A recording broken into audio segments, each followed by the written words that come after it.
Baik, kita lanjutkan lagi. Tadi kita sudah sampai di soal nomor 2 ya. Sudah selesai kita bahas. Nah, eh, untuk soal nomor 2 bisa Berarti sebayar diikuti. di sini. 2.000.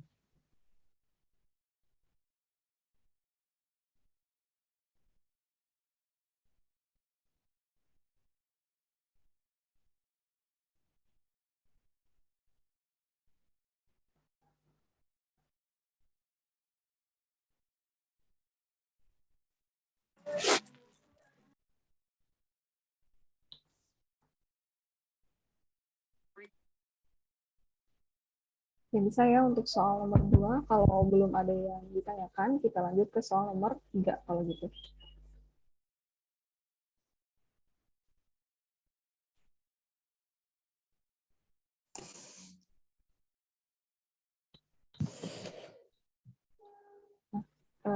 Coba perhatikan di sini untuk soal nomor 3. Molekul nitrogen itu N2, ya, nitrogen itu N2, memiliki kelajuan RMS V0 sama dengan 517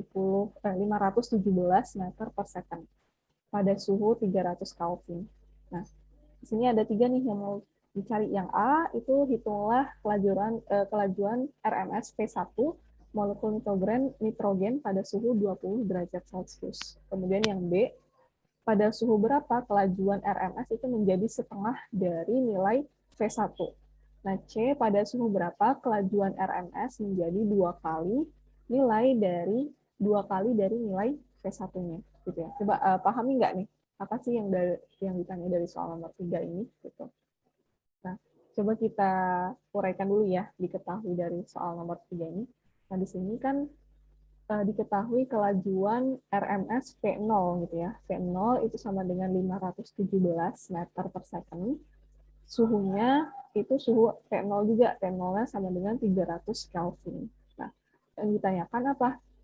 Yang A yang ditanyakan tuh kelajuan RMS V1 pada suhu itu 20 derajat Celcius. Kemudian yang B itu uh, pada suhu berapa sih si apa namanya? Pada setengah V1 gitu. Nilainya setengah V1. Nah, kemudian pada suhu berapa kelajuan RMS itu menjadi 2 kali V1-nya. Ini untuk bagian yang C gitu. Oke, coba kita bahas dulu ya. Untuk soal nomor 3, satu persatu dimulai dari yang A dulu. Nah, yang A di sini yang ditanyakan adalah kelajuan RMS V1 molekul nitrogen pada suhu 20 derajat Celcius gitu. Nah, di sini nih persamaan kecepatan RMS itu sama dengan akar dari 3kT dibagi massa. K itu apa? K itu konstanta Boltzmann. T itu suhu, M itu massanya gitu. Oke, kemudian kita mau bandingin dulu nih yang A, V1 banding V0 ya. Jadi di sini dari persamaan VRMS ini, V1 banding V0 itu sama dengan akar dari 3K T1 dibagi M banding atau dibagi per akar dari 3K T0 dibagi M-nya. Nah, di sini kan 3 itu sama ya nilainya 3, jadi bisa kita coret habis dibagi, kemudian konstanta Boltzmann juga nilainya sama, jadi bisa kita coret habis, kemudian masanya juga gitu. Karena ini sama ya, nitrogen, jadi masanya juga sama, kita coret. Tinggal sekarang akar T1 per akar T0. Gitu. Jadi V1 per V0 sama dengan akar T1 dibanding atau per akar T0. Nah, kita mau cari V1-nya dulu gitu. Karena yang ditanya di soal 3A itu kan kelajuan RMS V1. Berarti di sini V1 itu sama dengan V0 dikali akar T1 dibagi akar T0-nya. Nah, kalau sudah kita masukin aja nilai dari masing-masing komponennya. V0-nya berapa? V0-nya 517 meter per second. Ini sudah diketahui di soal. Kemudian T1-nya itu suhunya 293,15 Kelvin ya. Di sini, ini ada tambahan ya. T1-nya itu 293,15 Kelvin. Gitu. Kemudian T0-nya ini dari soal 300 Kelvin gitu. Nah, kemudian di sini kita selesaikan dulu yang pembagian ini ya, 200 akar 293,15 dibagi 300 hasilnya 0,977. Nah, akar dari 0,977 itu 0,988 gitu ya. Kita selesaikan dulu yang akar, baru kita kalikan dengan 517. Nah, ini kita kalikan dapatlah kecepatan RMS atau kelajuan RMS V1 sama dengan 511 meter per second gitu. Oke. Yang A clear, kemudian kita lanjut dulu ke bagian yang B. Nah, yang bagian B itu yang ditanyakan pada suhu berapa kelajuan RMS itu menjadi setengah dari nilai V1-nya. Jadi kalau kita tulis ya secara matematis, V2 itu sama dengan setengah V1 gitu. Nah, tadi kan dari persamaan yang udah kita cari ya, menggunakan laju RMS ini, kan V1 per V0 itu sama dengan akar V1 per T0 gitu. Nah, berarti di sini kalau kita mau cari V2 per V1 itu sama dengan akar dari T2 dibagi akar dari T1 gitu ya. Jadi jangan bingung ini dari mana. Ini udah kita ini nih uraikan dari ini tadi gitu, bagian yang A. Gitu. Jadi tinggal kita pakai aja di sini. Nah, di sini kan akar. Jadi kalau mau menghilangkan akar, dia akan dikuadratkan gitu ya. Kedua ruas dikuadratkan. Jadi V2 per V1 kuadrat sama dengan, nah, kalau akar dikuadratkan, tinggalnya ini, nilai itu sendiri, V2 per V1. Gitu. Jadi nggak perlu saya tulis lagi ya, kuadratnya. Jadi jangan bingung. Oke, kemudian di sini, next kita mau cari T2-nya. Gitu. Kan? T2-nya, ini yang mau kita cari, T2 itu sama dengan T1 dikali V2 per V1 kuadrat. Nah, kalau sudah kita masukkan nilai dari masing-masing komponennya. T1-nya berapa? T1-nya 293,15 Kelvin. Kemudian V2-nya, nah perhatikan di sini ya, V2-nya itu kan setengah V1 gitu. Karena kita mau cari pada saat setengah dari nilai V1-nya. Oke, jadi kita sepakati bahwa V2 itu sama dengan setengah V1 di sini. Setengah V1 per V1 gitu, dikuadratkan. Nah, ini V1-nya habis dibagi ya, tinggal setengah. Setengah kuadrat. Setengah kuadrat berapa? Seperempat. Perempat dikali 293,15 Kelvin hasilnya 73,29 Kelvin. Dan ini kita dalam satuan Kelvin boleh, atau mau dalam satuan derajat Celcius juga boleh. Jadi 73,29 dikurang 273 ya, konversi dari Kelvin ke derajat Celcius. Jadi kita dapatkan T2-nya itu sama dengan minus 200 derajat Celcius. Gitu. Oke, kemudian yang bagian C sekarang. Next. Nah, yang C, pada suhu berapa kelajuan RMS itu menjadi 2 kali dari nilai V1. Nah, di sini kita sepakati bahwa V3 ya simbolnya. V3 itu sama dengan 2 kali V1 gitu. Nah, ini juga sama persamaannya dari yang tadi ya, persamaan kelajuan RMS. Perbandingan V3 banding V1 itu sama dengan akar dari T3 dibagi akar dari T1 gitu. Nah, kemudian karena ini akar, jadi kalau mau kita hilangkan akarnya, kedua ruas harus kita kuadratkan. V3 per V1 kuadrat sama dengan, nah akar kalau dikuadratkan hasilnya itu sendiri. Jadi T3 dibagi T1. Gitu. Nah, kemudian kita mau cari apa di sini? T3-nya ya, T3-nya. Suhu kelajuan RMS jika 2 kali dari nilai V1. Ini kita sepakati simbolnya T3 gitu. T3 sama dengan T1 dikali V3 per V1 kuadrat. Nah, T1-nya kita masukkan berapa nilainya? 293,15 Kelvin. Kemudian V3-nya di sini kan sudah kita tulis ya, kita sepakati bahwa V3 itu sama dengan 2 kali V1. Nah, kemudian dibagi V1-nya. Ini dikuadratkan. Nah, ini V1-nya juga habis dibagi, jadi bisa kita coret tinggal 2. 2 kuadrat berapa? 4. 4 dikali 293,15 hasilnya 1172,6 Kelvin. Nah, ini boleh kita tulis dalam satuan Kelvin suhunya, atau mau kita ubah ke dalam derajat Celcius juga boleh. Gitu. Jadi kalau dari Kelvin ke derajat Celcius diapain? Dikurang ya, dikurang 273. Nah, atau T3 itu sama dengan 899,6 derajat Celcius gitu. Oke, mungkin ini untuk soal nomor 3. Silahkan kalau ada yang ingin ditanyakan, kalau misalnya ada yang belum jelas atau kurang paham gitu. Yang bagian A, B, dan C.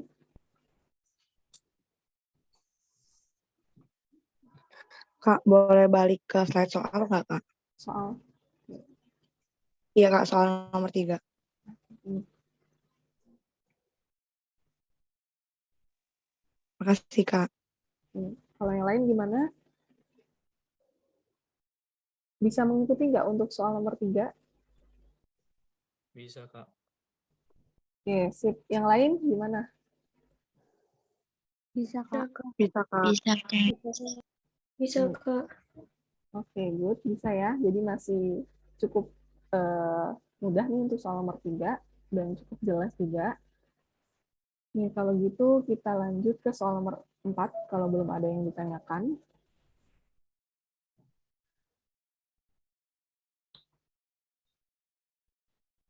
Nah, perhatikan di sini untuk soal nomor 4.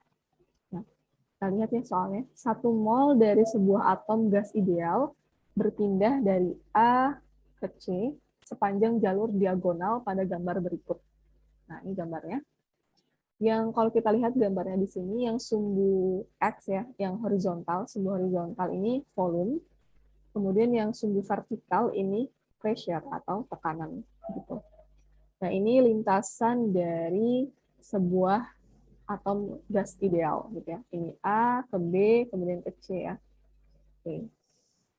Nah, kita lihat lagi soalnya. Skala pada sumbu vertikal, tekanan AB itu 5 kilopascal. Kemudian tekanan pada C itu 2 kilopascal. Skala pada sumbu horizontal, VBC itu 4 meter kubik dan volume pada A itu 2 meter kubik. Nah, selama transisi, hitunglah A berapa perubahan energi dalam gas, kemudian yang B berapa banyak energi yang ditambahkan ke gas sebagai kalor, kemudian yang C berapa banyak kalor yang dibutuhkan jika berpindah lewat jalur A, B, C. Nah, coba kita tuliskan dulu nih, apa sih yang diketahui dari soal nomor 4? Yang diketahui di sini tekanan AB ya, 5 kilopascal, kemudian tekanan C-nya 2 kilopascal, lanjut volume BC itu 4 meter kubik, dan volume A itu 2 meter kubik. Nah, di sini soal nomor 4 udah mulai next nih. Apa ya, bukan next nih. Next, naik level maksudnya. Tingkat kesulitannya udah mulai naik sedikit gitu. Dan perlu analisa yang baik di sini untuk mengerjakan soal nomor 4 gitu. Oke. Jadi dilihat ya bagaimana penyelesaian dari soal nomor 4. Nah, kita sudah tingkat kesulitannya naik sedikit nih dari soal yang sebelumnya. Oke. Di sini kita bahas satu persatu, dimulai dari yang A dulu. Nah, yang A itu kan perubahan energi dalam gas. Nah, di sini kita cari dulu, kita cari dulu bahwa derajat kebebasan dari atom gas adalah 5 ya. Ini bisa dicari aja gitu dari buku, kemudian bisa dari internet gitu. Derajat kebebasan atom gas adalah 5. Nah, kemudian energi, energi itu sama dengan derajat kebebasan dibagi 2 dikali tekanannya dikali volumenya. Ini persamaan ini diperhatikan persamaannya. Kemudian kalau perubahan energi dalam berarti delta ya, delta perubahan energi dalam itu sama dengan derajat kebebasannya dibagi 2. Derajat kebebasan atom gas itu apa? 5. Gitu. 5 kemudian dikali, karena perubahan atau delta, berarti di sini ada selisih ya, selisih. Jadi PC, tekanan C dikali volume C dikurang tekanan A dikali volume A. Gitu. Oke. Nah, di sini ini persamaan nih yang mau kita gunakan untuk mencari perubahan energi dalam gas. Untuk soal nomor 4 bagian A. Nah, kemudian kalau sudah, kita tinggal masukkan aja nilai dari masing-masing komponennya. Oke, kemudian di sini 5/2 dikali tekanan pada C itu 2 kali 10 pangkat 3 Pascal. Nah, tadi kan dari soal itu kita lihat ya, di sini tekanan C-nya itu 2 kilopascal. Nah, ini kita konversi ke dalam Pascal, jadi 2 kali 10 pangkat 3 Pascal. Gitu. Oke, kemudian dikali volume C-nya 4 meter kubik, dikurang tekanan A itu 5 kali 10 pangkat 3 Pascal, dikali volume A-nya 2 meter kubik. Gitu. Nah, sekarang kita kalikan dulu nih. Jadi 5 kali 2, 10 kali 10 pangkat 3, kemudian 2 kali 4, 8 kali 10 pangkat minus 3. Gitu. Nah, ini kan udah sama ya, 10 pangkat 3, jadi bisa langsung kita kurangi nih, walaupun dalam notasi ilmiah. 8 dikurang 10 berapa? Minus 2 kali 10 pangkat 3. Ini kita bagi 2, kemudian dikali 5. Hasilnya minus 5 kali 10 pangkat 3 Joule. Gitu. Jadi perubahan energi dalam gasnya sebesar minus 5 kali 10 pangkat 3. Oke, ini untuk bagian yang A. Coba kita lanjut dulu ke bagian yang B. Yang B itu berapa banyak energi yang ditambahkan ke gas sebagai kalor. Gitu ya, yang ditanyakan berapa banyak energi yang ditambahkan ke gas sebagai kalor. Oke, kita cari dulu apanya nih. Tahap pertama kita cari dulu usaha. Ya, usaha yang dilakukan selama proses pada jalur diagonal gitu. Nah, kita lihat di sini usaha. Kemudian ini kan ada gambar. Nah, gambarnya kayak gini. Nah, kalau lintasannya sambil diperhatikan nih pointernya, ini lintasannya kan berbentuk apa? Segitiga gitu. Nah, kalau misalnya ada gambar grafik seperti ini, kemudian mencari usaha, jadi apa ya mudahnya kita menghitungnya dengan luas dari bentuk lintasannya gitu. Karena ini berbentuk segitiga, berarti di sini luas segitiga ya. Luas segitiga apa? Setengah dikali alas dikali tinggi gitu. Ya setengah. Nah, alasnya yang mana? Alasnya yang ini ya, yang bagian BC ini. Kemudian tingginya yang mana? Yang AB ini. Gitu. Jadi harus sampai sana nih analisanya gitu. Oke. Kemudian berarti alasnya itu PA tekanan ditambah PC ya. Ya, benar alasnya berarti yang ini tekanan A ditambah C. Kemudian tingginya itu kan volume.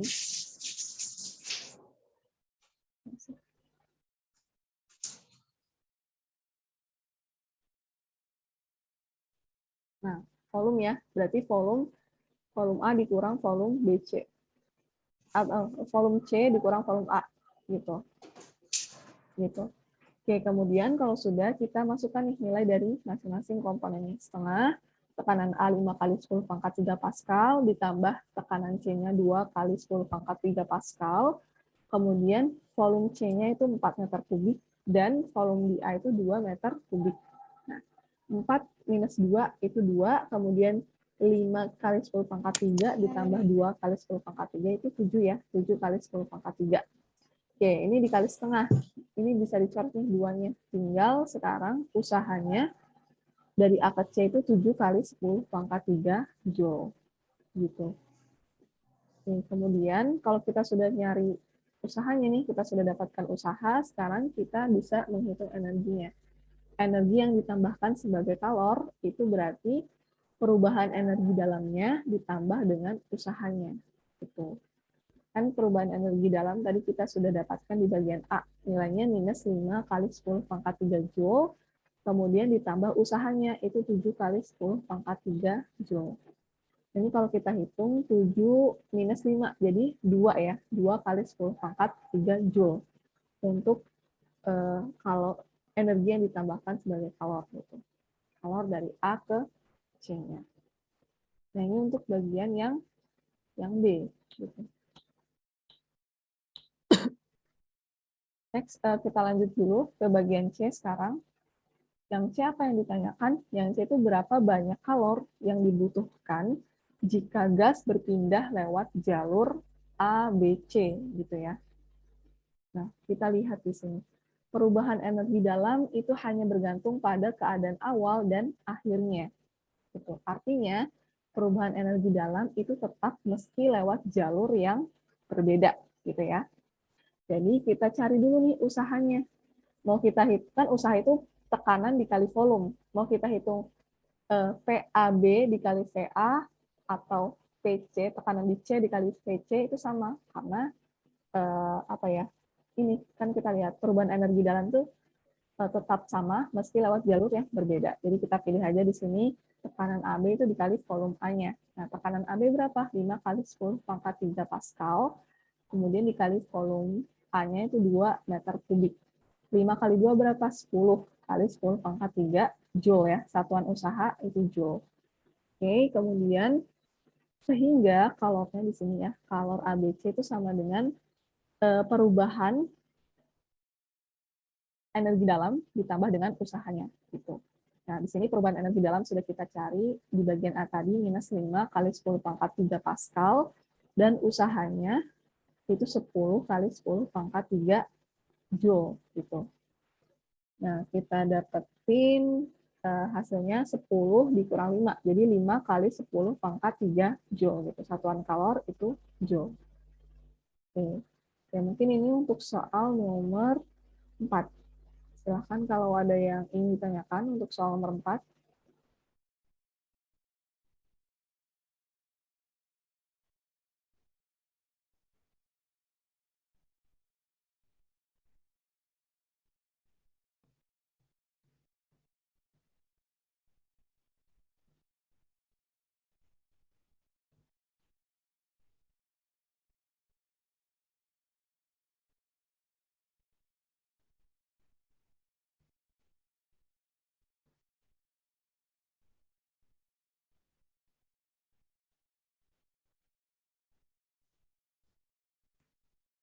Gimana, bisa nggak untuk soal nomor 4? Bisa mengikuti?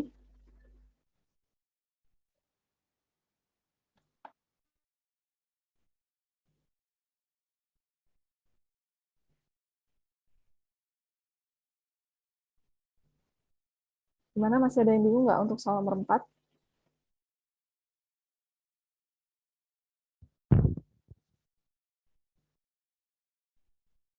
Halo, suara saya terdengar? Bisa, Kak. Kalau yang lain gimana nih soal nomor 4? Bisa nggak? Cukup jelas nggak saya ngejelasinnya? Jelas, Kak. Oke, nah coba nih saya review lagi ya sedikit. Jadi yang ditanyakan perubahan energi dalam gasnya yang A. Jadi, nah energi dalam itu persamaannya ini derajat kebebasan dibagi 2 dikali tekanan dikali volume. Nah kemudian karena di sini dicari perubahan itu berarti delta ya. Delta itu apa? Delta itu berarti selisih. Nah berarti di sini selisih dari tekanan C dikali volume C itu dikurang dari tekanan A dikali volume A-nya gitu. Nah ini dikali dengan F per 2 ya. F itu apa? Derajat kebebasan dibagi 2. Nah, derajat kebebasan atom gas itu 5 nilainya. Gitu. Oke, kemudian kalau sudah kita masukkan nilainya gitu ya di sini. Kita udah diketahui di soal tekanan C-nya berapa? 2,2 kali 10 pangkat 3 Pascal. Kemudian tekanan A-nya 5 kali 10 pangkat 3 Pascal. Kemudian volume C-nya 4 meter kubik. Dan volume A-nya 2 meter kubik. Kita selesaikan dulu yang dalam kurung ini. Kita kalikan dulu ya. Gitu. 2 kali 4, 8. 5 kali 2, 10. Oke, kemudian 10 dikurang 8 minus 2. Oke, ini bisa dicoret ya. Kan 5 per 2 kali 10 dikali minus 2. Hasilnya tinggal minus 5 kali 10 pangkat 3 Joule. Nah, kemudian yang next, yang B itu berapa banyak energi yang ditambahkan ke gas sebagai kalor. Gitu. Nah, di sini kita mau cari usahanya dulu. Usaha yang dilakukan selama proses pada jalur diagonal. Gitu ya.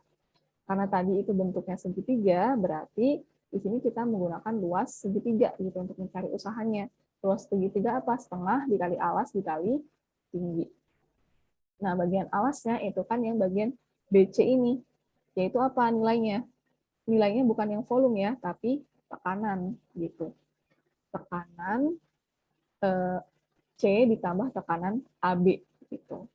Kemudian tingginya mana? Tingginya ini yang AB ini, bagian AB, yaitu nilai dari volumenya gitu ya. Volume BC dikurang volume A gitu. Oke, di sini ya saya tulis nih. BC dikurang volume A, volume C dikurang volume A. Tinggal kita masukkan nilainya. Tekanan A-nya 5 kali 10 pangkat 3 Pascal, tekanan C-nya 2 kali 10 pangkat 3 Pascal, dan volume C-nya 4 meter kubik, kemudian volume A-nya 2 meter kubik. Gitu. Nah, kalau sudah kita dapatkan si usaha AC-nya nih, ya usaha AC pada jalur diagonal AC, kemudian kita bisa menghitung energi yang ditambahkan sebagai kalor. Gitu. Berarti di sini kalor AC itu sama dengan perubahan energi dalam ditambah usaha yang jalur diagonal AC ini. Gitu. Perubahan energi dalamnya minus 5 kali 10 pangkat 3 Joule, dan usahanya itu 7 kali 10 pangkat 3. Kita hitung jadi 2 kali 10 pangkat 3 Joule. Gitu. Nah, kemudian yang bagian C, berapa sih banyak kalor yang dibutuhkan jika gas itu berpindah lewat jalur ABC, gitu ya. Nah, perubahan energi dalam itu hanya bergantung pada keadaan awal dan keadaan akhirnya. Keadaan awalnya itu apa? Yang A tadi. Kemudian yang akhirnya itu yang C ya. Gitu. Nah, berarti di sini artinya perubahan energi dalam itu tetap meski lewat jalur yang berbeda. Jadi kita bisa cari usaha yang ABC itu sama dengan tekanan AB dikali VA atau tekanan C dikali volume C-nya. Gitu. Nah, kemudian kalornya ini perubahan energi dalam ditambah dengan usaha ABC-nya. Gitu. Itu ya untuk soal nomor 4. Oke, kalau misalnya sudah jelas dan belum ada yang ditanyakan, kita lanjut ke soal nomor 5. Next, soal nomor 5. Perhatikan di sini. Ini cukup banyak nih, ada 5 nih yang ditanya. Kalau kita lihat soalnya ya, ada 12 gram es batu dimasukkan ke sebuah termos terisolasi berisi 130 gram air dengan suhu 80 derajat Celcius. Nah, kita tuliskan diketahui dari soalnya, di sini diketahui massa es batu.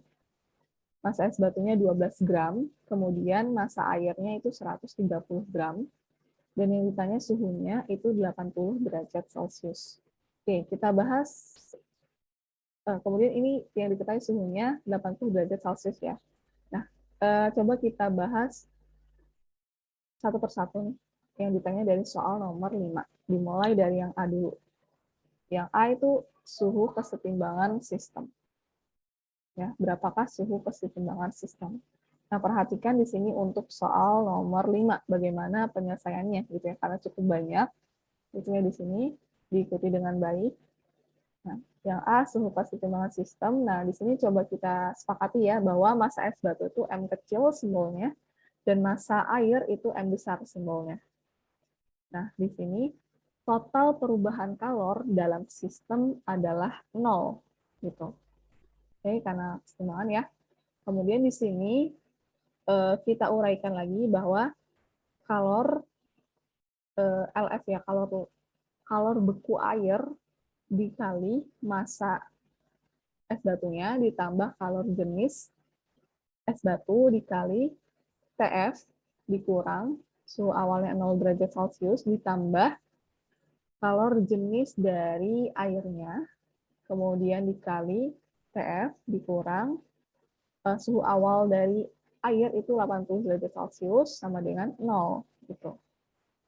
Nah, di sini coba kita uraikan lagi gitu ya.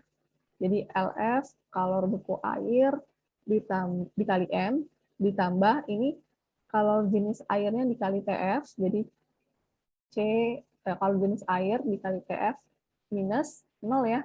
CM dikali 0 hasilnya 0 ditambah kalor jenis dari maaf ini yang M kecil es batu gitu. Kemudian yang M besar itu air ya. Kalor jenis dari air dikali TF minus 80 derajat dikali kalor jenis airnya sama dengan 0. Nah, gitu. Kemudian kita lihat di sini.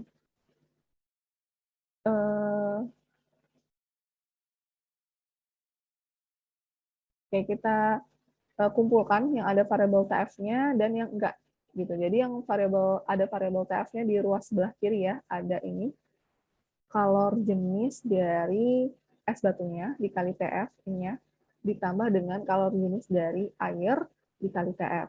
Ini yang ada variabel TF-nya kita pisahkan di ruas sebelah kiri sama dengan 80 derajat Celcius kalor jenis dari air dikurang dengan kalor beku air gitu dikali massa es batunya. Oke, kemudian nah ini kalau secara sederhana bisa tulisan seperti ini ya. TF itu dalam kurung kalor jenis dari es batunya ditambah kalor jenis airnya. Nah, sama dengan 80 derajat Celcius kalor jenis air dikurang LF dikali massa es batunya. Perhatikan di sini ya, jangan sampai bingung mana yang massa es batu dan massa airnya gitu.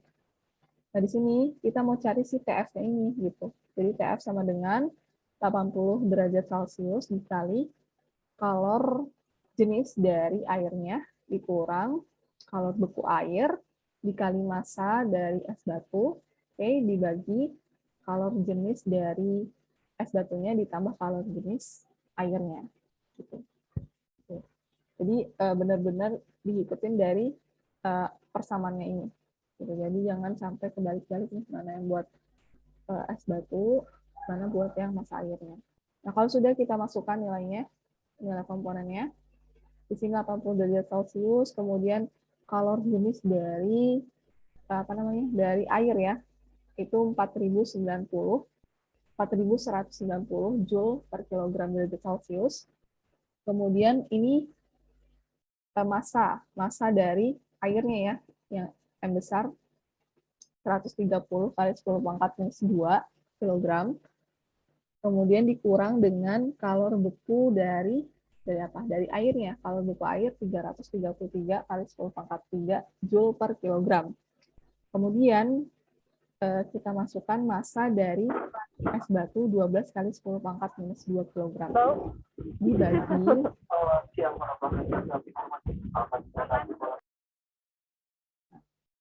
Dibagi dengan kalor jenis airnya 4190 Joule per kilogram derajat Celcius dikali dengan massa es batunya 12 kali 10 pangkat minus 2 kg, ini kita dari soal, ditambah dengan kalor jenis airnya 4190 Joule per kilogram derajat Celcius dan massa airnya ya, bukan massa jenis, massa airnya 130 kali 10 pangkat minus 2 kg. Gitu. Oke, kalau kita lihat di sini, kita hitung satu persatu dulu ya. Jadi ini kita kalikan dulu, yang bagian ini, kemudian dikurang dengan hasil perkalian ini juga kita kalikan dulu hasilnya, kemudian baru ditambah dengan hasil perkalian yang sebelahnya, suku yang kedua. Oke, next. Jadi kalau kita lihat, ini kita kalikan dulu ya semuanya. Oke, kita kalikan dulu semua. Nah, baru kita operasi. Nah, ini di sini kita dapatkan 435.760 Joule dikurang 39.960 Joule dibagi 502,8 Joule per derajat Celcius ditambah 5.447 Joule per derajat Celcius. Gitu ya, jangan bingung ini dari mana. Ini dari hasil perkalian yang kita kaliin satu-satu dulu. Ini suku yang pertama kita kaliin. Derajat Celciusnya habis ya, harus dibagi, kilogramnya juga harus dibagi. Kemudian kita lihat suku yang kedua. Ini kita kalikan, ini kilogramnya juga habis dibagi, jadi bisa kita coret. Terus kemudian yang bawahnya penyebutnya, suku yang pertama, ini kita kalikan dulu. Nah, ini kilogramnya juga habis dibagi, tinggal Joule per derajat Celcius. Kemudian suku yang kedua, ini kita kalikan juga. Nah, ini yang kilogramnya juga habis dibagi. Jadi tinggal sisa Joule per derajat Celcius. Kayak gitu. Jadi diuraikan satu persatu. Nah, ini kita kurang ya 435.760 Joule dikurang 39.960 Joule, hasilnya 395.800 Joule dibagi, ini kita jumlahkan yang bawah ini, 5.949,8 Joule per derajat Celcius. Nah, ini kita bagi deh. Hasilnya 66,52 derajat Celcius. Nah, sesuai kan ya, suhu itu satuannya derajat Celcius gitu. Jadi dari hasil perhitungan juga sesuai gitu. Nah, ini boleh dalam satuan derajat Celcius atau dalam satuan Kelvin. Jadi kalau kita konversi ke dalam Kelvin ditambah 273, hasilnya 339,5 Kelvin. Oke, untuk bagian A, kita lanjut lagi, kita lanjut dulu ke bagian B sekarang. Yang B apa? Yang B itu perubahan entropi air yang awalnya adalah es batu saat mencair. Ya, perubahan entropi yang awalnya adalah es batu saat mencair. Nah, di sini berarti entropi perubahan es menjadi air. Gitu. Jadi kita cari perubahan entropinya atau delta S. Nah, delta S itu sama dengan kalor dibagi suhu. Gitu. Nah, kalornya dari fase es menjadi air itu adalah I. Kalor beku dari air ya. Ya, kalor beku air dikali dengan masanya. Massa dari apa nih? M kecil tadi, massa dari es batunya. Gitu. Dibagi suhunya. Nah, kalor beku air itu 333 kali 10 pangkat 3 Joule per kilogram